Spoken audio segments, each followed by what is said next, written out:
Mindset और motivation के बाद हम तीसरा पार्ट मेथड्स को देखते हैं। ऑथर मेथड को ऐसे डिफाइन करते हैं, कुछ भी अकॉम्प्लिश करने के लिए स्पेसिफिक प्रोसेसेस होते हैं, orderly, logical, systematic way of instructions होती हैं। मेथड में आप focus, study, memory, speed reading और थिंकिंग पर फोकस करते हैं। फोकस एक एवरेज परफॉर्मर और सुपर परफॉर्मर के दरमियान डिफरेंस फोकस का होता है। फोकस इंप्रूव करने के लिए ऑथर इन मेथड्स को रिकमेंड करते हैं। पहला मेथड है 4-7-8 ब्रीदिंग मेथड। अपने नोज से इनहेल करें और 4 तक काउंट करें। अपनी ब्रेथ को होल्ड रखें और 7 तक काउंट करें। फिर आप 8th काउंट में एक्सेल करें और ये कम से कम 4 टाइम्स रिपीट करें। दूसरा मेथड ये है कि स्ट्रेस आउट करने वाले कामों को पहले खत्म कर लें। तीसरा मेथड ये है अपनी डिस्ट्रैक्शंस के लिए टाइम शेड्यूल करें, जैसा कि फोन चेक करना या अपने सोशल मीडिया अकाउंट्स को चेक करना। Study quick 7 effective study habits बताती हैं। एक्टिव रिकॉल अपने स्टडी मटेरियल को रिव्यू करें और जो कुछ आपको याद है उसको लिखें या रिसाइट करें। स्पेस्ड रिपीटिशन करें। इंटरवल्स में रिपीट करने से आप लॉन्गर लास्टिंग रिटेंशन कर सकते हैं। मैनेज योर स्टेट एंथुसियास्टिक और फोकस्ड रहें। पॉजिटिव फ्रेम ऑफ माइंड से पढ़ें। Use sense of smell. Rosemary की स्मेल मेमोरी को इंप्रूव करती है और पेपरमिंट और लेमन की स्मेल आपके फोकस और कंसंट्रेशन को इंप्रूव करती है।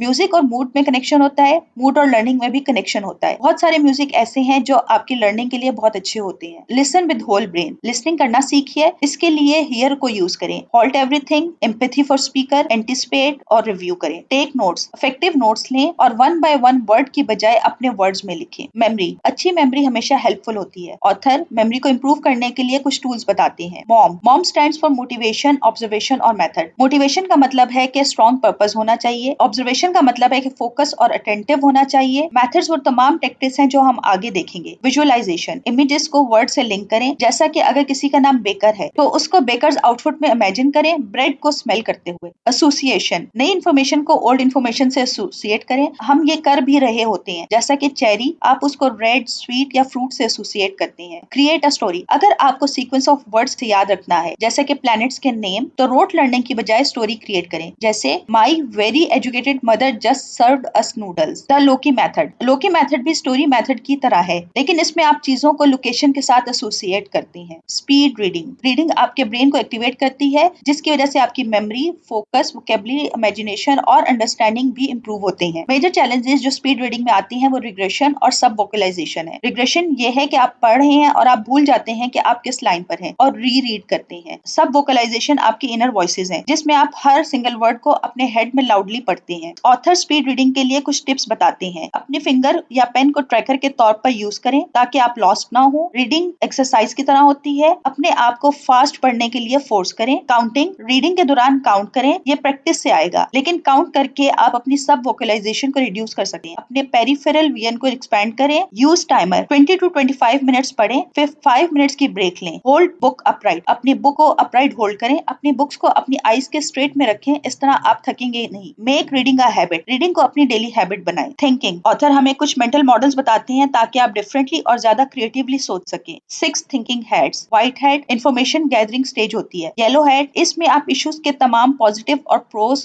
आर्ग्यू करते हैं। ब्लैक हेड इसमें आप इशू के तमाम नेगेटिव्स और कॉन्स को आर्ग्यू करते हैं। रेड हेड इमोशंस को एनालाइज करते हैं और चैलेंजेस को आइडेंटिफाई करते हैं। ग्रीन हेड इसमें आप प्रॉब्लम्स के सॉल्यूशन को ब्रेनस्टॉर्म करते हैं। आप ideas, alternative possibility, solutions black head problems के लिए वर्कआउट करते हैं। ब्लू हेड मैनेजमेंट मोड होता है। आप मेक श्योर करते हैं कि आपने हर चीज जो कि एजेंडा पर थी उसको एड्रेस कर लिया है। द 8 इंटेलिजेंसेस बहुत से लोग मल्टीपल इंटेलिजेंस रखते हैं, लेकिन एक या दो में ही डोमिनेट होते हैं। स्पेशल ये अपने आसपास की जगह के हिसाब से सोचते हैं, जैसे कि आर्टिस्ट, पायलट्स वगैरह। बॉडीली काइनेस्थेटिक ये अपनी बॉडी को एक्सप्रेस करने के लिए यूज करते हैं, जैसे कि एथलीट। म्यूजिकल रिदम इनमें मेलोडी की स्ट्रॉन्ग सेंस होती है, जैसे कि मोजार्ट। लिंग्विस्टिक ये अल्फाज से मुताबिकत रखते हैं, जैसे कि शेक्सपियर। लॉजिकल मैथमेटिकल एक्शन या सिंबल के दरमियान लॉजिकल रिलेशंस को देखते हैं, जैसे कि आइंस्टाइन। इंटरपर्सनल अपनी फीलिंग्स को लोगों से कनेक्ट कर सकते हैं, जैसे कि ओपरा। इंट्रापर्सनल जो अपनी इनर फीलिंग्स को समझते हैं और मैनेज कर सकते हैं। नेचुरलिस्टिक जो नेचुरल वर्ल्ड की तमाम ब्यूटीज और कॉम्प्लेक्सिटीज को देख सकते हैं, जैसे कि जेन गोडॉल। 3 लर्निंग स्टाइल। विजुअल जिसमें आप इलस्ट्रेशंस, पिक्चर्स, चार्ट्स और वीडियोस से लर्न करते हैं। ऑडिटरी जिसमें आप लिसनिंग से लर्न करते हैं, जैसे कि लेक्चर्स, ऑडियो बुक्स, डिस्कशंस और पॉडकास्ट। काइनेस्थेटिक जिसमें आप फिजिकल इंटरेक्शन और हैंड ऑन अप्रोचेस के जरिए सीखते हैं। आपका डोमिनेंट स्टाइल आपको फास्ट लर्न करने में हेल्प करेगा, लेकिन पर्पसली दूसरे लर्निंग स्टाइल आपको क्रिएटिवली सोचने पर मदद करेंगे। 40-70 रूल। 40-70 रूल ये है कि उस वक्त तक कोई डिसीजन ना लें जब आपके पास 40% से कम इन्फॉर्मेशन हो। ये गेसिंग जोन है और डिसीजन लेने का वे वेट 70% से ज्यादा इन्फॉर्मेशन तक ना करें, ये स्टॉलिंग जोन है। ऑप्टिमल अमाउंट इन्फॉर्मेशन के डिसीजन लेने के लिए 40 to 70% है। Productivity, not to do list. बहुत से लोग टू डू लिस्ट क्रिएट करते हैं जो कि बहुत लॉन्ग हो जाती है। नॉट टू डू लिस्ट की पावर ये है कि आप डिस्ट्रैक्शंस और नॉट इंपॉर्टेंट टास्क को लिखते हैं। Not to do list usually include करती है checking social media, answering emails, shopping etcetera.